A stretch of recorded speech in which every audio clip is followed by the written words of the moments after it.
भाई अगर हमसे कहा जाए कि what is non ohmic conductor, तो आप कहेंगे those conductor which do not follow the Ohm's law, जो ओम्स लॉ को फॉलो ना करें। मतलब हम पोटेंशियल बढ़ाएं और करंट फ्लक्चुएट हो, करंट बढ़ जाए कम हो जाए इस प्रकार से, तो उनको हम कहते हैं नॉन ओमिक कंडक्टर। तो कभी कभी पूछा जाता है कि what is non ohmic conductor, ohmic conductor which do not follow the Ohm's law. अब आगे उसमें कुछ एक्सप्लेन करने की जरूरत नहीं है, क्यों नहीं फॉलो करते, वो उनका करेक्टर होता है कि वोल्टेज और करंट के बीच में ग्राफ खींचते हैं तो we get a fluctuated line. इस प्रकार से हमको यहाँ पर इस प्रकार से मिलता है। अगर V और I के बीच हम ग्राफ खींचे, ये V है और ये I है, ठीक है। हमें इससे मतलब नहीं कि हम इसका स्लोप निकाल के जो है वो रेजिस्टेंस निकाल रहे हैं कि कंडक्टेंस निकाल रहे हैं। एग्जाम्पल क्या है, एक तो टॉर्च का जो बल्ब होता है, बल्ब ऑफ टॉर्च। अब मजबूरी है कि आपने टॉर्च देखी नहीं, देखी है? देखिए सर। अरे आपने आज की एलईडी वाली टॉर्च देखी है ना, चाइनीज वाली। पहले टॉर्च होती थी बड़ी सी, जिसमें वो स्पिन फोकस होता था और एक बल्ब होता था छोटा, जैसे गाड़ी में बल्ब लगता है। अब तो गाड़ियों में भी एलईडी बल्ब आ गया है, ठीक है। तो याद ही कर लीजिए, क्योंकि टॉर्च आपने वो वाली नहीं देखी जो अब हमने देखी। बोलेंगे तो आप समझेंगे हम बहुत बूढ़े हैं। इतने बूढ़े नहीं है, लेकिन मतलब पहले जो होता है, तो टॉर्च को जो लगातार जलाइए तो थोड़ा फ्लक्चुएशन होता है उसमें। अभी आज की वाले में नहीं होता है, उसको जलाते हैं कंटिन्यूअस लाइट देती, ठीक है। लेकिन पहले क्या होता है, जलाइए तो फ्लक्चुएशन होता है, मतलब वोल्टेज और करंट आपको कंटिन्यूअस एक स्ट्रेट लाइन में ग्राफ नहीं मिलता था। और दूसरा था आपका diode valve. Diode valve, they are the examples of non ohmic conductor. अब डायोड वॉल्व भी आप नहीं जानते क्योंकि हम शुरुआत में जब हमारा जब टीवी वगैरह जनरेट हुआ तो वहां पर डायोड वॉल्व का इस्तेमाल किया जाता था, डायोड वॉल्व। लेकिन आज के समय में हम सेमीकंडक्टर यूज करते हैं, तो वो जो हमारी पुरानी पद्धति थी, जो हमारा वो खत्म हो गया, तो इसलिए हम पढ़ना बंद कर देते हैं। लेकिन आप याद रखिएगा कि डायोड वॉल्व और बल्ब ऑफ टॉर्च ये कैसे एग्जांपल्स हैं, नॉन ओमिक कंडक्टर। अच्छा, नॉन ओमिक कंडक्टर में जब delta V upon delta I निकालेंगे, ये आपको क्या देता है? ये रेजिस्टेंस देता है, रेजिस्टेंस। लेकिन अब चूंकि ये हर जगह रेजिस्टेंस चेंज होता रहेगा, इसलिए इसको हम कहेंगे डायनेमिक रेजिस्टेंस। डायनेमिक रेजिस्टेंस मतलब है रेजिस्टेंस ही, लेकिन ये डायनेमिक रेजिस्टेंस है, क्योंकि यहाँ पर स्लोप कुछ और होगा, यहाँ पर स्लोप कुछ और होगा, ठीक है। तो इन पॉइंट्स को आपने I वर्सेस V का ग्राफ बनाया है, इसका स्लोप कोई दिक्कत नहीं है, हमने स्लोप थोड़ी बोला। अब आपने बोला स्लोप। हाँ ने अच्छा स्लोप बोला, तो अपनी बात को वापस ले। हम एक्चुअली में हम delta V upon delta I की बात करें, मतलब delta V upon delta I। अगर यहाँ से यहाँ जाएंगे तो ये डेल्टा V होगा, ये डेल्टा I होगा। यहाँ से यहाँ जाएंगे ये डेल्टा V होगा, ये डेल्टा I होगा। तो ये रेशियो सेम होगा ये जरूरी नहीं है, हर जगह रेशियो चेंज हो सकता है। तो यानी कि इस रेजिस्टेंस को हम कहते हैं डायनेमिक रेजिस्टेंस, ठीक है। अब कुछ बातें और जो थ्योरेटिकल हैं उन्हें नोट कर लेते हैं कि रेजिस्टेंस टेम्परेचर पर कैसे डिपेंड करता है, टेम्परेचर को चेंज करने पर रेजिस्टेंस में क्या फर्क पड़ता है। तो अगला है dependence of resistance on temperature. ये अक्सर आता है what is non ohmic conductor, तो आप कहेंगे which do not obey the Ohm's law, those conductors are known as non ohmic conductor. इसमें होता क्या है, if we draw the graph between P and I, we get a curve, not a straight line। हमें curve मिलता है, उसमें straight line हमको नहीं, ठीक है। और उस पे जो रेजिस्टेंस होता है उसका नाम होता है डायनेमिक रेजिस्टेंस। पावनी नोट्स बना लिए थे आपने? Yes sir. याद हो गया? देखो नोट्स बना तो करके हाँ हाँ तो याद तो अभी 2-3 बार कर। हाँ, मतलब लर्निंग रखिएगा, क्योंकि वो एग्जाम के समय अब ये ना दिमाग लगाना कि अभी एग्जाम के समय तो शायद कोरोना फिर जो है प्रसन्न हो जाए और हम नहीं पास। सर, नहीं सर। आइए अब समझ लीजिएगा, ऐसा होगा नहीं क्योंकि अगले साल इलेक्शन है 2-3 स्टेट में, इसलिए अब कोरोना नहीं आना है, अभी इलेक्शन भर तो नहीं आना है।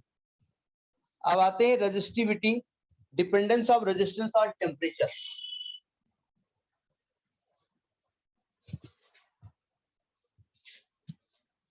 Dependence of resistance on temperature,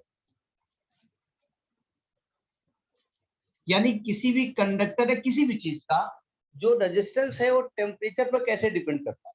ठीक है, सबसे पहले हम बात करते हैं फॉर मेटल्स। हम रेजिस्टेंस को बोले या रेजिस्टिविटी को बोले, दोनों बोल सकते नहीं बोल सकते कि दोनों में कुछ अंतर है।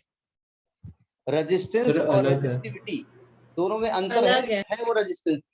जब हम 1 मीटर लेंथ और 1 metre square area cross section का कंडक्टर लेते हैं तो उसका जो रेजिस्टेंस होता है वो रेजिस्टिविटी होता है वो रेजिस्टेंस ही है। ठीक है, तो आप दोनों नाम यहाँ दे सकते। क्योंकि हम बात टेम्परेचर की कर रहे हैं तो टेम्परेचर के लिए दोनों वर्ड यूज कर सकते हैं। पहले बात करते हैं फॉर मेटल। देखिए रेजिस्टेंस का एक फार्मूला आपने पढ़ा है, as R is equal to ml upon n e square a tau. ये आपने पढ़ा है ना? Yes sir.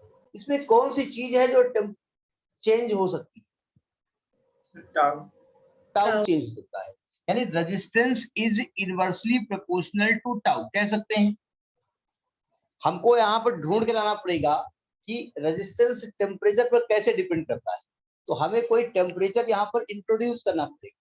अच्छा, as tau is equal to क्या होता है? टाउ है क्या? Relaxation time. दो कोलिजन के बीच में जो टाइम इंटरवल होता है उसको रिलैक्सेशन टाइम कहते हैं, और टाइम इज इक्वल टू होता है डिस्टेंस अपॉन वेलोसिटी। अब डिस्टेंस कौन सी यहां ली जाएगी? Mean free path. हमने क्या कहा था? The average distance travelled by the electrons between two successive collision. तो ये हो गया लैम्डा, और वेलोसिटी कौन सी ली जाएगी? VRMS, ये ली जाएगी ना। इसका मतलब है हम कह सकते हैं कि R proportionate VRMS upon lambda. नहीं बोल सकते सर RMS क्या है? आपने 11th क्लास में गैसेस वाला चैप्टर पढ़ा होगा। चलिए मैं बताता हूँ, देखिए ध्यान, इसको छोड़ दीजिए। Electrons behave like gas. जैसे किसी भी कंटेनर में कोई गैस भरी है ना, वो रेंडमली इधर उधर मूव करती है, वैसे इलेक्ट्रॉन बिहेव करते हैं। एम आई राइट? तो इलेक्ट्रॉन उस कंडक्टर में रेंडमली इधर उधर मूव करते हैं, तो एवरेज वेलोसिटी क्या होती है? 0। जैसे गैस मॉलिक्यूल की एवरेज वेलोसिटी 0 होती है, वैसे इलेक्ट्रॉन की भी एवरेज वेलोसिटी 0। अब अगर मैं गैस का एग्जांपल लेकर चलता हूं क्योंकि फॉर्मूला गैस से ही आया है। देखिए, अगर मैं किसी कंटेनर में किसी उसमें गैस लेता हूं और गैस के मॉलिक्यूल हर डायरेक्शन में चलते हैं, और मैं कहूं what is the average velocity of gas molecule, तो आप क्या कहेंगे? 0। अब पता चला कहीं बाहर, कहीं बड़ी दूर कहीं बदबू क्रिएट हुई, बड़ी तेजी से मेरे नाक पे हालत खराब किए दे रही है, और आप कह रहे हो गैस मॉलिक्यूल की वेलोसिटी 0 है। क्यों 0 है? क्योंकि उसकी जो वेलोसिटी है ना वो हर डायरेक्शन में है। तो वो हम क्या करें उसके लिए? तो उन्होंने कहा ऐसा करिए कि जितनी वेलोसिटीज हैं उनका स्क्वायर कर दीजिए, यानी स्क्वायर करने से क्या फायदा हुआ? यानी कि अगर वेलोसिटी v1 v2 है तो v1 स्क्वायर कर दीजिए, v2 स्क्वायर कर दीजिए, v3 स्क्वायर कर दीजिए, vn स्क्वायर कर दीजिए, स्क्वायर कर दीजिए। स्क्वायर करने से फायदा क्या हुआ?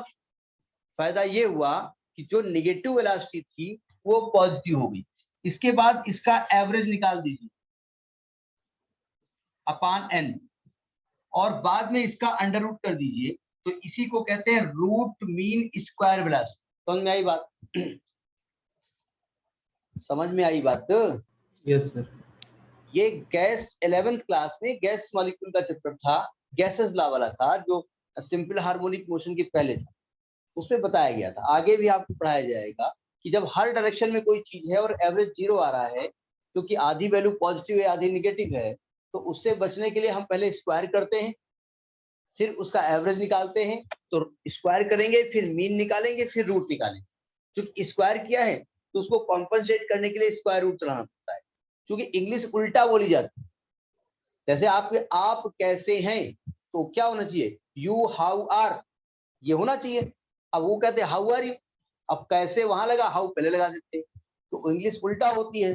पहले मैंने स्क्वायर किया, फिर मीन निकाला, फिर रूट किया, और ये इंग्लिश में कहते हैं रूट करो, फिर मीन करो, फिर स्क्वायर करो, तो इसको वीआरएमएस कहते हैं। तो वीआरएमएस समझ में आ गई क्या होता है? अब जरा समझिएगा, अब चूंकि यहाँ पर टेम्परेचर पर कौन डिपेंड करता है, VRMS, as VRMS proportionate under root t, ये हम 11th में प्रूव कर चुके हैं। तो इसका मतलब ये हुआ कि R also proportionate under root two, so R proportionate under root t. क्या आपने देखा कि रेजिस्टेंस टेम्परेचर पर डिपेंड कर रहा है? कैसे Yes, कर रहा sir. है? if we increase the resistance, sorry, if we increase the temperature of the conductor, then resistance will increase. ये नोट करिए।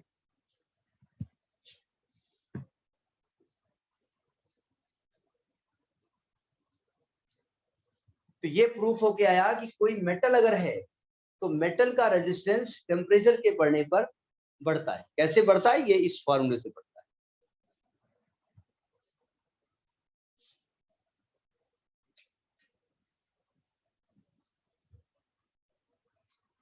इसको नोट करके एक स्टेटमेंट लिख लीजिएगा कि this shows that the resistance of the metal increases with increase in temperature. Sir आपने पहली लाइन पे क्या लिखा है? डिपेंडेंस ऑफ रेजिस्टेंस, पहली line dependence of resistance on temperature. ये रेजिस्टेंस बोलो या रेजिस्टिविटी, दोनों एक ही नाम है, टेम्परेचर।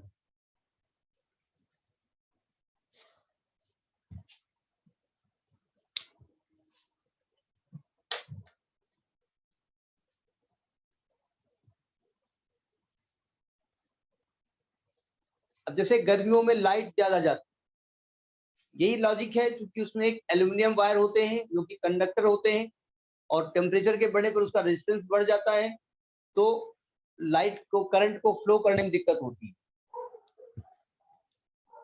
इसको स्टेटमेंट लिख लीजिएगा कि the resistance of the resistance increases with increase in temperature. ये किसका है, किसके लिए हम बात, ये हेडिंग सबके लिए होगी। ये पहले हम बात कर रहे हैं फॉर मेटल्स।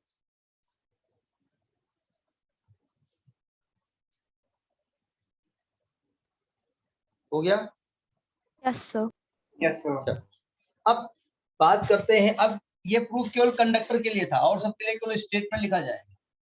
अब कहते हैं कि अगर हम मेटल की जगह कोई एलॉय ले लें, फॉर कोई भी एलॉय ले लें, फॉर एलॉय में क्या होता है कि आप दो या दो से अधिक मेटल्स को मिक्स करके बनाते हैं, ठीक है? तो इसका भी टेम्परेचर के बढ़ने पर रेजिस्टेंस बढ़ता है, लेकिन इन कंपैरिजन टू कंडक्टर या मेटल, इसका रेजिस्टेंस कम बढ़ता है, ठीक है? तो इसमें क्या कहेंगे, इनका resistance of alloy also increases with temperature, but this increase will be less than the increase in metal. Metals की कंपैरिजन में ये कम बढ़ता है, ठीक है? जैसे मैग्नीन हमने कल 3 एग्जांपल बताए, मैग्नीन है, नाइक्रोम है, और तीसरा था कॉन्स्टेंटन। ये अलग अलग मेटल से मिलकर के बनते हैं। ये केमिस्ट्री वालों से पूछेगा काहे से मिलते हैं, नहीं हमें भी मालूम है लेकिन हम बताएंगे नहीं। तो इनका क्या होता है कि, अच्छा देखिए, जब रेजिस्टेंस जहां पर हमको अप्लाई करना पड़ता है, ज्यादातर इन वायर्स का इस्तेमाल किया जाता है। आप जानते हैं जो रियोस्टेट होता है लैब में, देखा है ना रियोस्टेट? Yes, sir. तो रियोस्टेट कैसा होता है, उसके ऊपर एक सेरेमिक की एक रॉड होती है, या यूं कहिए चीनी मिट्टी की, उसके ऊपर एक तार लिपटा होता है। तो तार या तो मैग्नेट का होगा, या कॉन्स्टेंटन का होगा, या तीसरा कौन सा है, नाइक्रोम का होगा। ये एलॉय होते हैं, होते कंडक्टर ही, सॉरी ये मेटल ही होते हैं, लेकिन एलॉय होते हैं। इनका रेजिस्टेंस जब बढ़ता है तो टेम्परेचर नहीं बढ़ता, मतलब टेम्परेचर थोड़ा सा चेंज नहीं होता है, तो हम देर तक एक्सपेरिमेंट में इसका इस्तेमाल कर सकते हैं, ठीक है? तीसरा है सेमीकंडक्टर। सेमीकंडक्टर। सेमीकंडक्टर का लास्ट यूनिट आपकी बुक में है और बहुत डिटेल में है। और सेमीकंडक्टर में hero of the modern era, modern era का जो हीरो है वो सेमीकंडक्टर। जो हम आपको पढ़ा रहे हैं या जो हम आपसे इंटरेक्ट कर रहे हैं, जो आजकल आप पिक भेजते हैं कहीं, जरा पिक भेज दें, तो ये सब आप सेमीकंडक्टर की वजह से कर पा रहे। ये लास्ट यूनिट है, वहां पढ़ाया जाएगा। फिलहाल सेमीकंडक्टर हम बता दें कि सेमीकंडक्टर का टेम्परेचर बढ़ाने से इसका रेजिस्टेंस घटता है, यानी इसमें रेजिस्टेंस डिक्रीजेस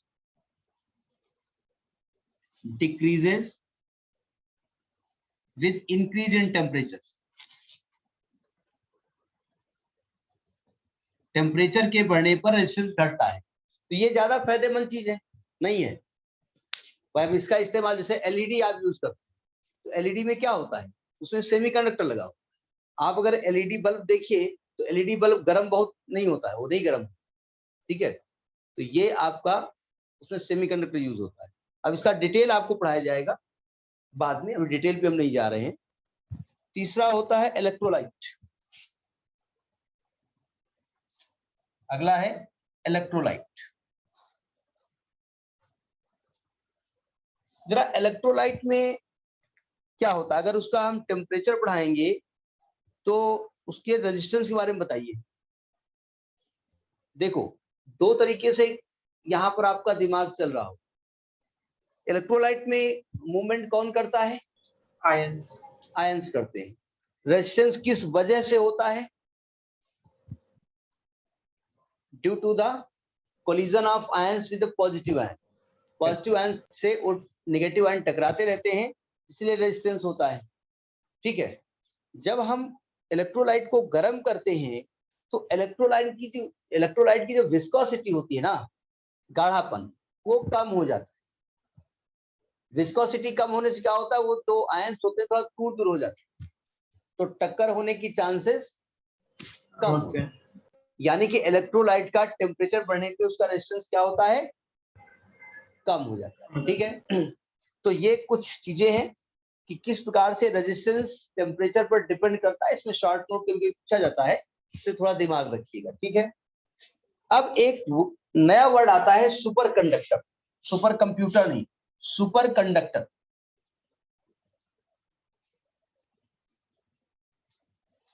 एक साइंटिस्ट थे मिस्टर ओन्स। ओन्स नाम था। क्या नाम था? ओन्स। उन्होंने देखा कि अगर किसी कंडक्टर, वही कंडक्टर में आप कंडक्टर बोले तो फ्री इलेक्ट्रॉन्स वहां पर है, बहुत सारे इलेक्ट्रॉन्स हैं, और जैसे उसको बैटरी के टर्मिनल से जोड़ते हैं इलेक्ट्रॉन चलना शुरू कर देते हैं, बट कोलिजन होता रहता है, उसमें रेजिस्टेंस होता है। लेकिन जैसे उस कंडक्टर को आप ठंडा करें, कूल करें, तो उनमें कोलिजन बढ़ता है या घटता है? कम होता है। कम होता है। तो उन्होंने कहा कि जैसे जैसे कंडक्टर को ठंडा किया जाता है, वैसे वैसे उनमें जो कोलिजन होता है with of electrons with positive ion, वो कम होता है। और कोलिजन कम होगा तो क्या कम होगा? रेजिस्टेंस कम होगा। तो रेजिस्टेंस कम होगा तो क्या ज्यादा होगा? कंडक्टेंस। उसकी कंडक्टिविटी ज्यादा हो जाती है, ठीक है। अब हम टेम्परेचर कम करते करते इन्होंने कहा, ये मरकरी का एग्जांपल लेकर के कर रहे थे, और जब टेम्परेचर 4.2 केल्विन कर दिया, 4.2 केल्विन बोले तो कितने डिग्री सेंटीग्रेड? इसको डिग्री सेंटीग्रेड में कैसे कन्वर्ट करेंगे? So plus 273.1. क्या बोला आपने? इसमें प्लस करेंगे 273, So it's a minus. उबलना शुरू हो जाएगा, -273. यानी कि -273 करेंगे, तकरीबन माइनस का 269 के आसपास आएगी। जब उन्होंने इतना टेम्परेचर माइनस में कर दिया, ठीक है, तो देखा उसका रेजिस्टेंस 0 हो गया और उसकी कंडक्टिविटी इंफिनिटी हो गई। यानी उसका नाम क्या दिया उन्होंने? ये सुपर कंडक्टर है। यानी कि अगर अब जानते हैं कि जब शुरुआत में कंप्यूटर इंडिया आए, कंप्यूटर युग लाने वाला कौन व्यक्ति था जिनकी वजह से अब कंप्यूटर आया हुआ? He was Mister Rajiv Gandhi. Rajiv Gandhi का दिमाग बहुत ब्राइट था, वो चाहते थे कि बड़ा ये सब टेक्नोलॉजी उन्हीं की देन। तो जब यहाँ पर कंप्यूटर आया तो यहाँ पर बड़ा डर ये था, क्योंकि यहाँ का टेम्परेचर बड़ा हाई रहता है इंडिया, तो जब कंप्यूटर लगाएंगे तो हमको एसी लगाना पड़ेगा, क्योंकि कंप्यूटर में सब कंडक्टर्स लगे होंगे और गर्म हो जाएगा। तो शुरुआत में जो बड़े बड़े लोग थे वो कंप्यूटर लेते थे और एसी लगवाते थे, लेकिन अब कंप्यूटर तो अब सबके घर में तो एसी लग नहीं सकता, तो कंप्यूटर भी बेचारा बड़ा बेशरम है, वो कहता कोई बात नहीं, हर टेम्परेचर में वो काम करता है। तो सुपर कंडक्टर समझ में आ गया? यानी अगर आपसे कहा जाए व्हाट इज सुपर कंडक्टर, थोड़ा एक्सप्लेन करेंगे कि when we decrease the temperature of any conductor its resistance decreases and its conductivity increases, and if we decrease, या mister Onnes has done the experiment, he decreased the temperature of mercury up to 4.2 Kelvin, and he sees that the resistance of mercury becomes 0 and conductivity was infinity. So that is superconductor. ठीक है, अब देखेंगे किसी भी college में जो principal office होता है वहाँ एसी जरूर लगा हुआ, नहीं हम लोगों क्या तो नहीं लगा होता, गवर्नमेंट वाले में वहाँ तो सब ऐसे है, ठीक है। क्यों लगा होता? क्योंकि उसको सबको डील करना पड़ता है, अगर वो गर्मी में बैठेगा गुस्सा आएगा तो टीचरों को अभी तभी करेगा तो टीचर लड़ाई हो जाएगी, इसलिए अगर आप ब्रेन अपना ठंडा रखोगे तो कंडक्टिविटी बढ़ जाएगी, नहीं बढ़ जाएगी? नींद भी आ जाती है, अलग की बात है, लेकिन जैसे जिन लोगों के यहाँ एसी लगा होता है तो उनका कंडक्टिविटी ठीक रहती है, मतलब लगाई इसलिए जाती है कि आप जरा नॉर्मल टेम्परेचर में बैठ के पढ़ें। क्यों अर्णव साहब, सही कह रहे नहीं कह रहे? Yes sir. लेकिन हम तो सो जाते हैं उसमें। Yes sir. हो जाते हो ना? सो नहीं, तो समझ में आ गई बात, ये क्या होता है। अब जरा देखिए, आज ये चैप्टर खत्म हो जाएगा, न्यूमेरिकल लगा लिए? यस सर, हो न्यूमेरिकल गए। सब हो हो गए। गए? Yes sir. पक्का? हाँ जी सर। चलिए ठीक है, Yes, sir. ट्यूसडे को हम क्लास करेंगे और उसमें कंफ्यूजन आपने जो होंगे वो डिस्कस करेंगे, ठीक है। अब जरा देखिए, अब हमको रेजिस्टेंस चाहिए, हमको चाहिए 1 ओम का रेजिस्टेंस, और मेरे पास 5 ओम का रेजिस्टेंस था। हमको चाहिए 5 ओम का रेजिस्टेंस, मेरे पास 1 ओम का रेजिस्टेंस था, तो हमको रेजिस्टेंसेस को जोड़ना पड़ेगा। तो अगला है combination of resistance, combination of resistances. Resistance को जोड़ने के दो तरीके, आप 10th क्लास में भी आपने पढ़ा है। पहला आपने पढ़ा है कि हम रेजिस्टेंस को सीरीज में जोड़ते हैं। सीरीज में क्या जोड़ते हैं कि हर रेजिस्टेंस के 2 एंड होते हैं, उसके दूसरे एंड को दूसरे रेजिस्टेंस के पहले एंड से जोड़ देते हैं। इस प्रकार से हम रेजिस्टेंस जोड़ते हैं। ये एक ये रेजिस्टेंस है, दूसरा एक ये रेजिस्टेंस है, तीसरा ये रेजिस्टेंस। हमने इसको मान लिया R1, इसको मान लिया R2, इसको मान लिया R3, और ये इसको हमने एक बैटरी से जोड़ दिया। ये बैटरी है कि सेल है? सेल है। सेल है। बैटरी क्यों नहीं है ये? एक सेल है। Cells battery. हाँ, और यहां से करंट आई फ्लो हुई, तो क्या करंट हर रेजिस्टेंस में अलग अलग हो जाएगी? नहीं होगी, तो एक ही ब्रांच है, करंट तो सेम रहेगी, लेकिन इन तीनों के एंड्स का जो पोटेंशियल डिफरेंस होगा वो अलग अलग होगा। यहाँ V1 होगा पोटेंशियल, यहाँ V2 होगा पोटेंशियल, यहाँ V3 होगा पोटेंशियल, और टोटल पोटेंशियल हमने क्या मान लिया है? V। तो डायग्राम तो क्लियर हो गया होगा। अच्छा, पोटेंशियल अलग अलग होगा कैसे, आप बताएंगे? अरे बोले होगा, बुक पे लिखा हुआ होगा तो होगा। एक रेजिस्टर के अगेंस्ट वोल्टमीटर लगा के देख सकते हैं। नहीं नहीं, क्यों होगा ना, ठीक है, वोल्ट मीटर तो रीड कर रहा है, क्यों हो रहा है ऐसा, क्या है चीज है भाई? आपसे किसी ने पूछा है कि V1 पॉइंट्स पे ना, इसलिए क्या बोला? सो डिफरेंट पॉइंट्स पे तो डिफरेंट वो लगेगा ना, क्या कहते हैं, रेजिस्टेंस अलग है। आवाज बड़ी कम आ रही है नहीं, सर आज मेरा वो सही है आवाज। सर अब सही है? हेलो। हाँ हाँ ठीक है सर रेजिस्टेंस अलग लग रहा है तो इसलिए। हाँ, आप देखिए, हमारा मेरा मकसद ये है कि जिसको कुछ नहीं आता वो उसने आपसे पूछा भैया ये V1 V2 है क्यों, आपने कहा वोल्ट मीटर लगा देंगे, बोले वोल्ट मीटर लगा देंगे, क्यों है? आप कहेंगे, में आप कैसे समझाएंगे? आप कहेंगे देखो V का मतलब क्या होता है? W अपान Q, वर्क डन अपान Yes, चार्ज sir. है। तो Yes, sir. एक्चुअली करंट के चलने का मतलब कौन चल रहा है? चार्ज चल रहा है। Charge. तो जब ये रेजिस्टेंस अलग है तो यहाँ चलने में उसकी एनर्जी अलग अलग खर्च होगी, कहीं पर थोड़ा पोटेंशियल ज्यादा डिफरेंस सर, है। Sir different potential difference. वही मैं जानना चाहता हूँ V1 V2 V3 क्यों है, V ही क्यों नहीं है, सर ये मेरा मतलब। ये कह सकते हैं फिर तो Sir, आप कहेंगे resistance की रास्ते अलग अलग values हैं, different इसलिए है। ज्यादा कम ज्यादा एनर्जी उसमें खर्च हो सकती है, इसलिए V की वैल्यू अलग अलग हो सकती है।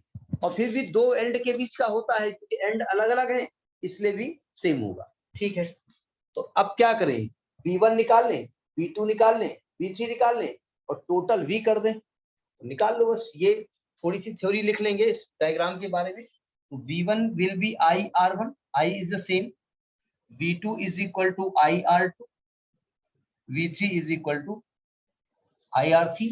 जब टोटल पोटेंशियल डिफरेंस निकालेंगे V is equal to, तो V1 plus V2 plus V3। अब देखिए, जब आप कह रहे हैं टोटल पोटेंशियल, तो total current into total resistance is equal to IR1 plus IR2 plus IR3 dividing by I.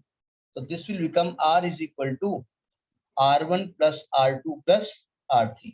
तो आपने क्या देखा कि जो इक्विवेलेंट रेजिस्टेंस होता है या रिजल्टेंट रेजिस्टेंस कह सकते हैं, that is the sum of the individual resistance. ठीक है, नोट करिए। Noted, sir. अरे तुमका स्क्रीनशॉट ले लेते हो क्या? नहीं सर, लिखता हूँ।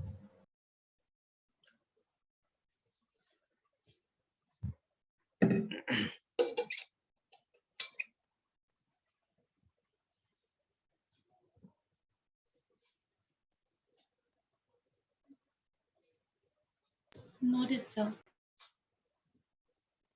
ओके,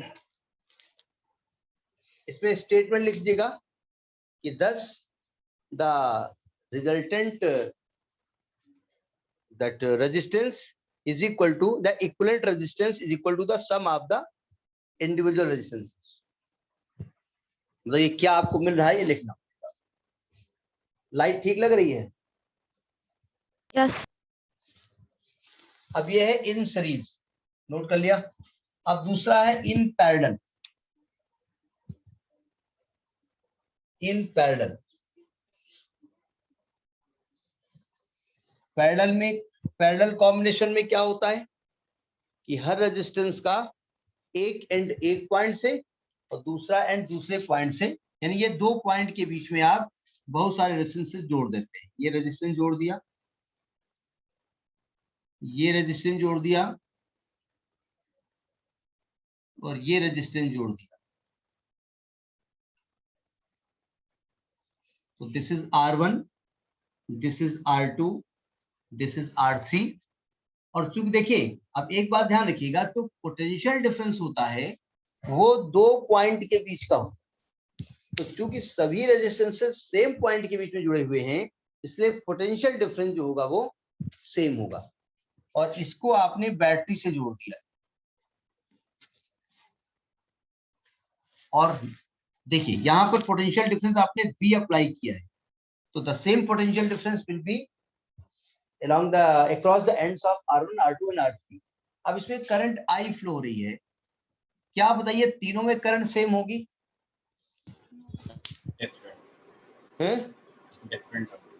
डिफरेंट होगी क्या? वन थर्ड बढ़ जाएगी?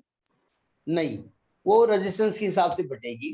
तो ये आपका हो जाएगा I1, ये हो जाएगा I2, ये हो जाएगा I3, ये, और तीनों मिलकर के यहाँ पर फिर I हो जाएगा।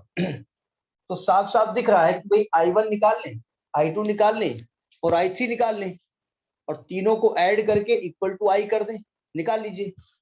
तो पहले तो डायग्राम के बारे में लिखेंगे। तो I1 इज इक्वल टू क्या होगा, V upon R1, I2 is equal to V upon R2, I3 is equal to V upon R3।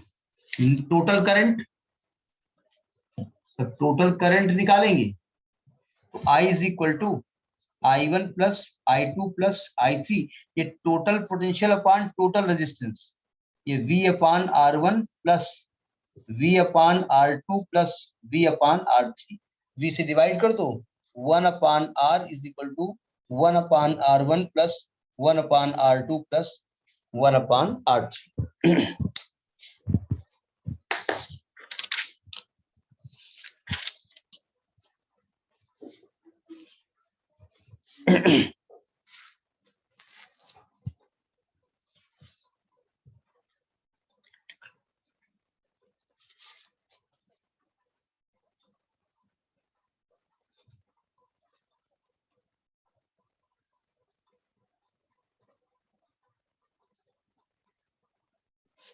Noted, sir.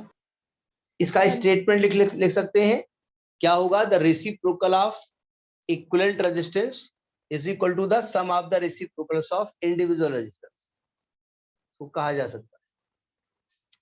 अब जरा देखिए, आपको कैपेसिटर कुछ याद आ रहा होगा, कैपेसिटर में जो कैपेसिटर्स को हमने जोड़ा था सीरीज और पैरेलल में, तो ये कैपेसिटर का सीरीज कॉम्बिनेशन था, याद है ना? Yes. तो जरा कॉम्बिनेशन ऑफ रेजिस्टर्स और कॉम्बिनेशन ऑफ कैपेसिटर में ध्यान रखिएगा। और ये जो रेजिस्टर्स हैं इनका कॉम्बिनेशन बड़ा एक कॉम्प्लेक्स कॉम्बिनेशन भी आता है, बहुत सीरीज पैरेलल हिंट एंड बड़ा जिगजैग आता है एग्जाम में, खास तौर से आपके कॉम्पिटिटिव एग्जाम में बहुत जिगजैग आता है, ठीक है? तो वो कैसे जोड़े जाएंगे उनके बारे में आपको सर ने बताया भी होगा, वो पढ़ेंगे भी आप, तो बड़ा ही टेक्निकल कॉम्बिनेशन आता है, ध्यान रखिएगा। अब बात करते हैं electric energy, the last topic of this chapter. Unit की बात मैं नहीं कर रहा हूं, चैप्टर की बात कर, electric energy, electrical energy and power के बारे में बात। इलेक्ट्रिक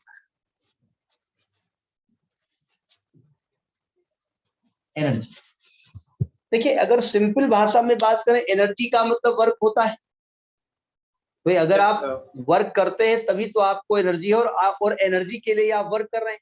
आप क्या के लिए वर्क कर रहे हैं? हम वर्तमान एनर्जी के लिए वर्क कर रहे हैं, आप भविष्य की एनर्जी के लिए वर्क कर रहे हैं। सही कह रहा हूं नहीं कह रहा हूं?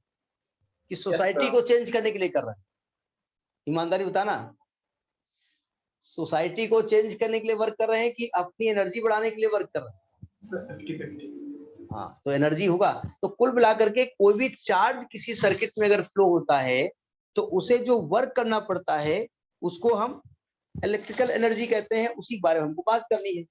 तो आप केवल किसी चार्ज को मूव कराओ, तो हम जानते हैं कि अगर कोई चार्ज Q है और किसी सर्किट में T टाइम तक फ्लो होता है, तो हम जानते हैं current I is equal to क्या होता है, Q बाई T, और Q इज इक्वल टू क्या होता है, IT। एक्चुअली फ्लो होता है चार्ज, इसलिए बात हम चार्ज की करेंगे। अब चार्ज अगर मूव किया है, अपने आप मूव करेगा? No, sir. अपने आप बैटरी ने मूव कराया है ना? Yes, sir. बैटरी धक्का मारे पीछे से और वो चल नहीं रहे हैं, तो ये जूता टहला रही है उसको, भाग चल काम कर, पढ़ाई करो, चला। मम्मी लेके डंडा नहीं बैठती है, पढ़ते नहीं हो, क्यों? मम्मी डांटती नहीं डांटती? बहुत डांटती है। पापा ज्यादा डांटते हैं। सर मामा। हाँ, तो Q is equal to IT होता है। तो वर्क डन क्या होगा? Work done in moving the charge, actually current कुछ नहीं हो रही ना, चार्ज ही मूव कर रहा है, उसका नाम मैंने current, in moving the charge. Charge को मूव करने के लिए हमको जो वर्क करना पड़ा, तो वर्क का फॉर्मूला क्या होता है, Q इंटू वी, Yes, यही तो sir. होता है ना? तो हम इसको V इंटू IT कर सकते हैं। तो एक तो ये फार्मूला आपका वर्क का बन सकता है, VIT हो सकता है ना, बहुत सारे फार्मूले हो सकते हैं। As V is equal to IR, तो वर्क का फार्मूला एक और बन सकता है I स्क्वायर RT, एक ये भी वर्क का फॉर्मूला होता है। यूनिट इसकी क्या होगी, जूल, So joules. तो ये भी एक फार्मूला हो सकता है। As I is equal to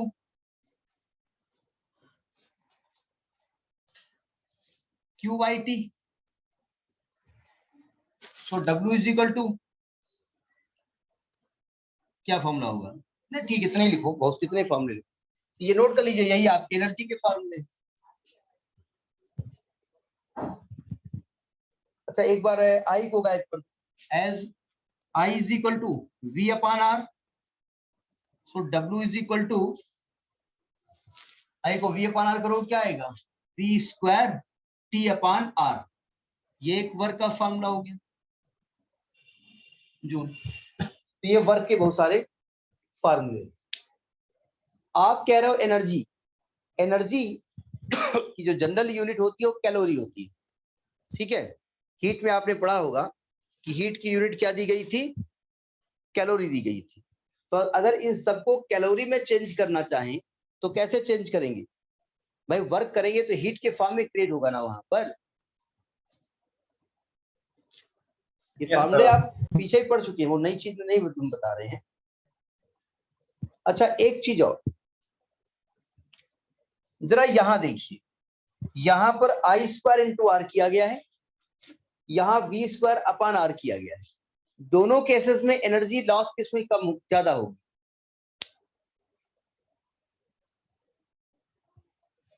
I square R T और वी स्क्वायर अपॉन आर, दोनों केसेस में एनर्जी लॉस किसमें ज्यादा होगी? मतलब W का मतलब एनर्जी, तो एनर्जी क्या है? एनर्जी जब क्रिएट होगी, माने किसी सर्किट में एनर्जी क्रिएट हुई, तो क्या वो जेब में रख लोगे, लॉस हो जाएगी? तो यूटिलाइज करो, या तो आप, समझ में आ रही बात नहीं आ रही है? एनर्जी लॉस का मेरा मतलब है वो एनर्जी आप यूटिलाइज करते हैं। एक तार में बहुत ज्यादा एनर्जी क्रिएट हुई हीट के फॉर्म में, आपने एक उसमें कांच का बल्ब रख दिया, वो चलने लगा। एक प्लेट में बहुत ज्यादा एनर्जी क्रिएट हुई, आपने नीचे की लोहे की प्लेट लगा दी और प्लेट गर्म हो गई, उसको प्रेस करना शुरू कर दिया, तो एनर्जी लॉस ही तो हो रही है वो। Yes, वो sir. अलग की बात है, आप उसको यूटिलाइज कर रहे हैं, ठीक है। तो इन दोनों केसेस में एनर्जी लॉस किसमें ज्यादा है? इसमें या Sir, इसमें? नीचे वाले में। इसमें ज्यादा है ना। Yes, sir. अब जरा समझिए हम कहना क्या चाहते हैं। देखिए, जब आप बहुत दूर से बिजली आती है, जब पावर हाउस से, तो आपने देखा होगा 11,000 वोल्ट, 33,000 वोल्ट ऐसा लिखा होता है ना। Yes, और sir. घर के Yes, अंदर sir. जब आती है तो 220 वोल्ट, 220 वोल्ट ऐसा लिखा होता है ना। 220 volts, yes. तो एक्चुअली Yes, में sir. बहुत दूर से अगर जो लाइट करंट आती है, अगर मैं करंट ज्यादा कर दूंगा, आई ज्यादा कर दूंगा, तो एनर्जी लॉस ज्यादा हो जाए। तो हम वहां आई ज्यादा नहीं करते हैं, वहां वी ज्यादा करते हैं। समझ आ रही बात नहीं आ रही? Yes, Yes, sir. अब आप कहेंगे ये कैसे? देखिए, आई ज्यादा करेंगे मतलब ये हुआ, हमको कुछ काम कराना है आपसे, तो दो तरीके मेरे काम कराने के हैं। हमने 50 लोगों को थोड़ा थोड़ा पैसा देकर के भेज दिया, 50 लोगों से काम करा लिया, और हमने 20 लोगों को बहुत ज्यादा एनर्जी दे दी, उतना ही काम उनसे हमने करा लिया। बात वही है। तो इसमें नंबर ऑफ इलेक्ट्रॉन ज्यादा हमने भेजे, आई ज्यादा है ना, आई इक्वल टू NeAVD होता है। और इसमें Yes. वोल्टेज ज्यादा किया नहीं, इसमें एनर्जी ज्यादा कर दी, एनर्जी ज्यादा दे दी हमने। मतलब यहाँ हम 10,000 इलेक्ट्रॉन भेज रहे हैं, यहाँ 2,000 से उतना ही काम करा रहे हैं, केवल उनको ज्यादा एनर्जी दे, लालच दे दिया, एक काम कर दो, तुमको हम पेड़ा खिलाएंगे। तो यानी इसीलिए जो दूर से लाइट आती है उसका वोल्टेज हाई होता है। वोल्टेज हाई होने से क्या होता है? रेजिस्टेंस डिवाइड में आता है, तो उसमें हीट लॉस कम होता है। समझ में ही बात नहीं है, ये आगे पढ़ाया जाएगा, क्योंकि ऐसे फॉर्मूला आया तो उन्हें बता दिया। अच्छा, चूंकि ये जो एनर्जी है वो किस फॉर्म में आपको मिलेगी? हीट के फॉर्म में मिलेगी, तो इसी को हीट लिख सकते हैं आप। लेकिन हीट की जनरली यूनिट क्या होती है? Calorie. कैलोरी। कैसे चेंज करेंगे जूल को कैलोरी में? जूल को कैलोरी में चेंज करने का फार्मूला,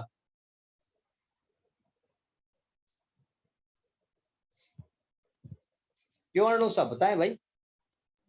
Sir, heat नहीं याद। 4.18, 1 कैलोरी इज इक्वल टू 4.18 या कहिए 4.2 जूल। याद आया? यानी अगर मैं Yes, इन sir. सबको 4.2 से 2 मान लेते हैं, से डिवाइड कर दें, ये पूरा का जूल किसमें कन्वर्ट हो जाएगा? कैलोरी में। अच्छा, इसकी यूनिट कैलोरी क्यों दी गई? Heat loss. इसकी यूनिट कैलोरी क्यों दी गई? क्या कुछ फंडा था साइंटिस्ट का? कैलोरी क्यों दी गई? हीट लॉस मेजर करने इसलिए। आपकी आवाज बहुत धीरे धीरे आती। कल सर मेरी हीट लॉस मेजर करने। नहीं नहीं, हम ये नहीं कह रहे। हीट की यूनिट कैलोरी क्यों दी गई? क्या साइंटिस्ट के दिमाग में चला हुआ? नहीं, मैं उसमें वहां नहीं था। कि मैं बता रहा हूँ, सुनिए ध्यान से। अर्णव साहब मैंने आपको बताया है, क्या बताया है? सर हीट बिल्कुल नहीं आता है। नहीं हीट, पावनी आप बताइए।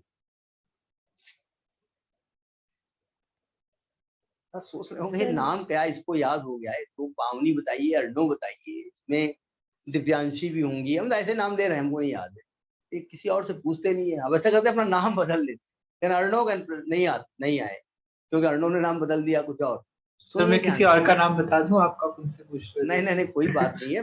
अर्णव मतलब all the boys and all the girls, हम सबसे। तो मैं बता रहा हूँ, जरा समझिएगा, उससे आपकी थ्योरी से कोई मतलब नहीं, मैं समझा रहा हूँ क्यों। सुनिए ध्यान से। मैं कैलोरी क्यों दी गई वो अभी हम बताते, पहले लिख लीजिएगा। The heat generated in the circuit, अभी जाते आते बता दी।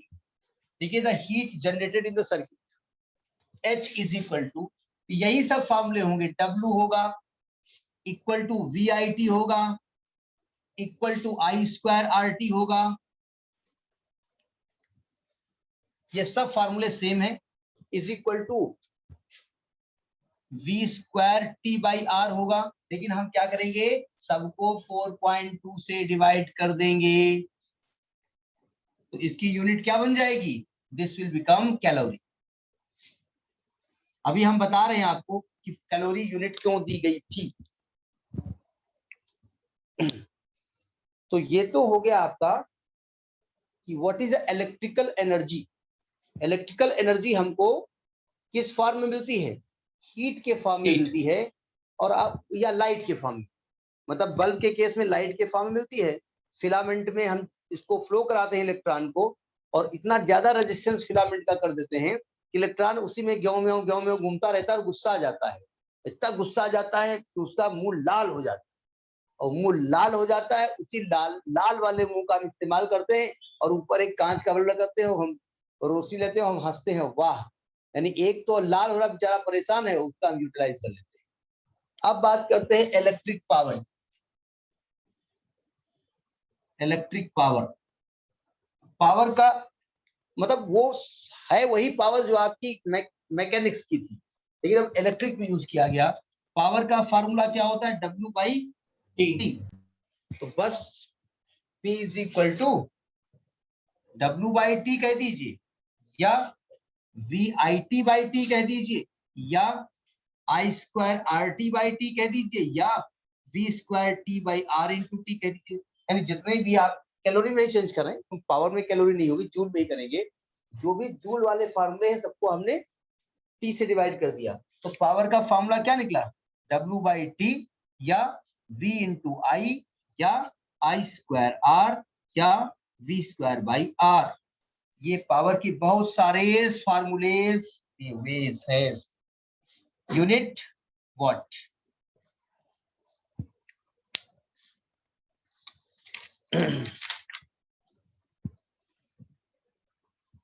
पावर की बड़ी यूनिट क्या होती है, हार्स पावर।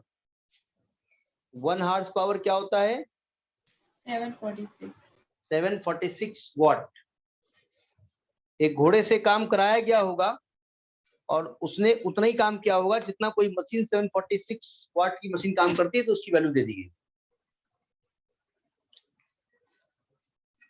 घोड़ा मतलब नॉर्मल घोड़ा, मतलब एक तो वो इक्के में होता है ना, वो टिक टिक टिक टिक वाला होता है, वो मरगिल्ला घोड़ा नहीं, नॉर्मल घोड़े की बात। नोट कर लिया। Yes sir. Yes, sir, noted. अब एक होता है किलोवाट आवर, जरा समझिएगा। किलोवाट आवर एनर्जी की यूनिट होती है जो हम अपने घरों में यूज करते हैं, ठीक है। इस पर न्यूमेरिकल आ सकता है, किलोवाट आवर। ये जानते हैं ना आप इसके बारे में, Yes. किलोवाट आवर मतलब 1 kilowatt into 1 hour, 1 kilowatt into 1 our.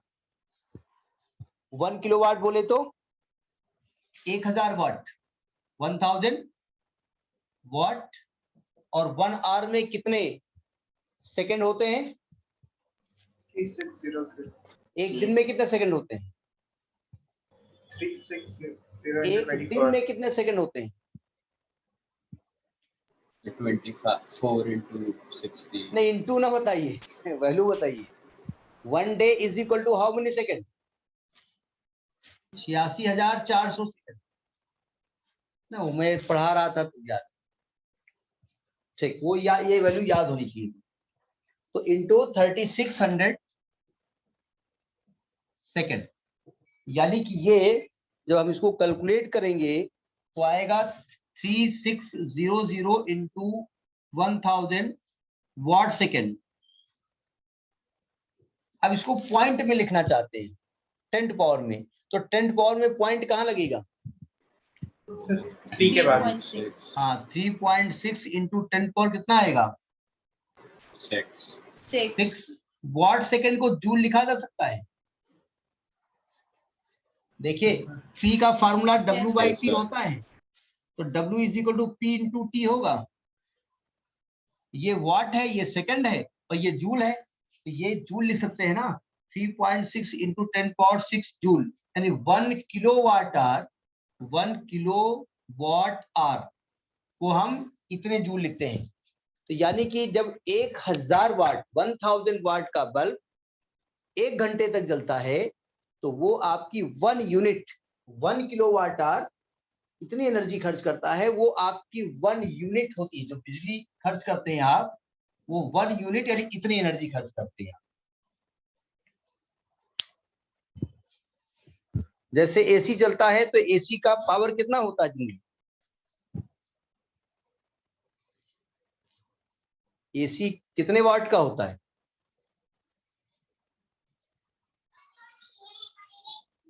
AC 1800 वाट के आसपास का होता है, ठीक है, वो अलग अलग है कि जनरली 1800 वाट का होता है। तो 1800 वाट का होता है, तो मान लीजिए कि वो अगर 5 घंटे आप खर्च करते हैं तो 18 पंचे 90, 9 यूनिट बिजली खर्च करता है। तो अगर आप 10 घंटे यूज करते हैं तो 18 जोड़ लीजिए, उस हिसाब से इतने यूनिट बिजली वो खाता है। अब थोड़ा बहुत उसका रेजिस्टेंस कम ज्यादा हो सकता है। आप जानते हैं कि कुछ single 1 star 2 star 3 star 4 star 5 star AC होते हैं, तो केवल उनका कुछ रेजिस्टेंस कम ज्यादा कर दिया जाता है, तो थोड़ा बहुत बिजली का उसमें अंतर आता है, ज्यादा नहीं आता है, थोड़ा बहुत आता है।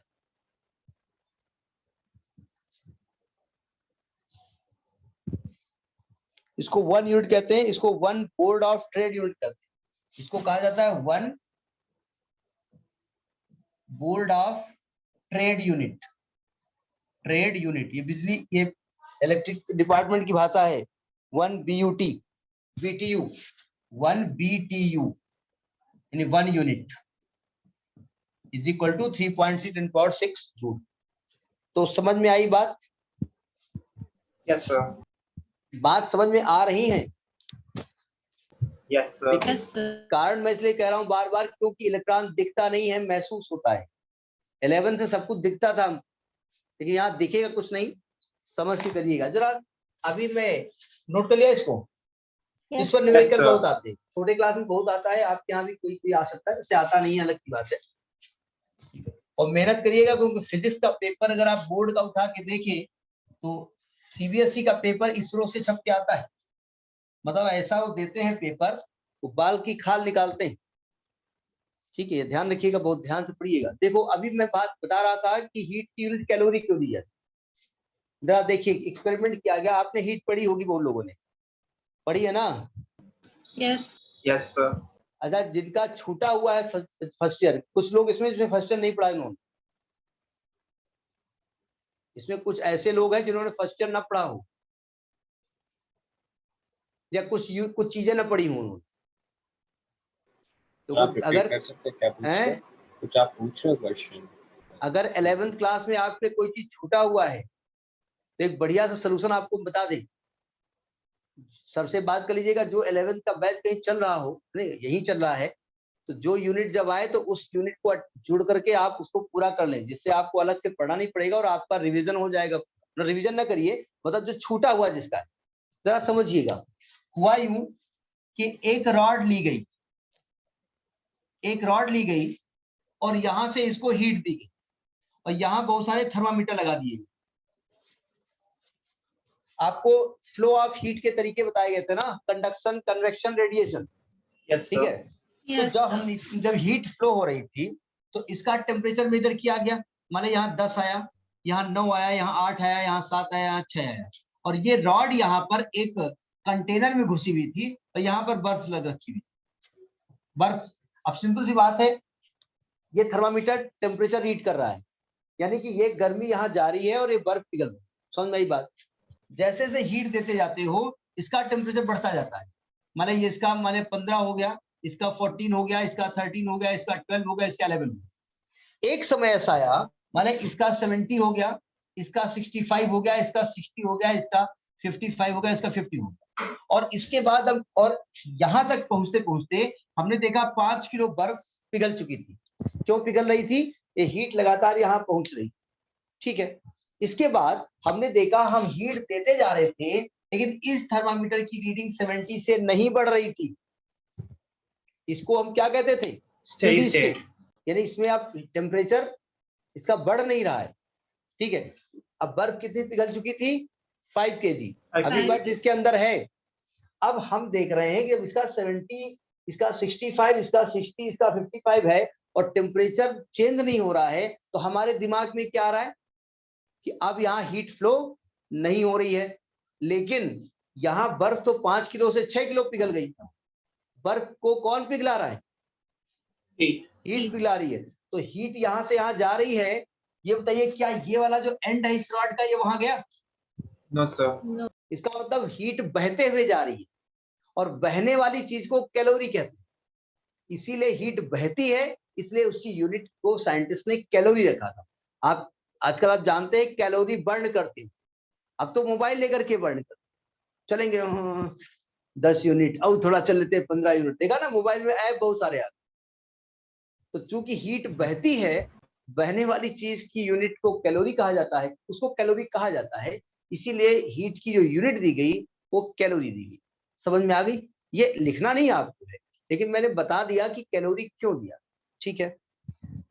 तो चैप्टर कैसा लगा? बहुत अच्छा। बहुत अच्छा। तैयार है? हो रहा है। हो रहा है हो रहा है। सर।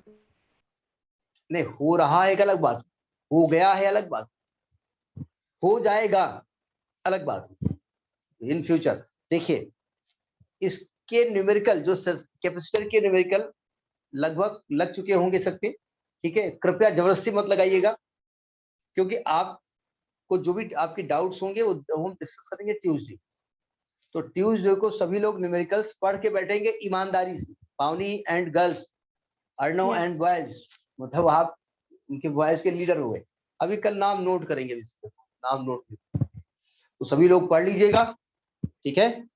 और सब्जेक्ट बड़ा अच्छा है, बड़ा प्यारा है, बड़ा ही अच्छा, हाँ बड़ा प्यारा मालूम, जैसे आप बहुत प्यारे हो वैसे सब्जेक्ट बहुत प्यारा है, बहुत अच्छा सब्जेक्ट। शर्त यह है कि थोड़ा सा समय आप घर पे मोबाइल से दूर हट करके इसको भी, मतलब मोबाइल से दूर पढ़ते वक्त अलग की बात है, आप लैपटॉप या मोबाइल की आप जहाँ पढ़ रहे हो। तो next turn, numerical turn, any problem? No, sir. No, sir. Thank you, sir. Thank you, Good sir. night. Good night. Thank you, sir. Good night. Yes, sir.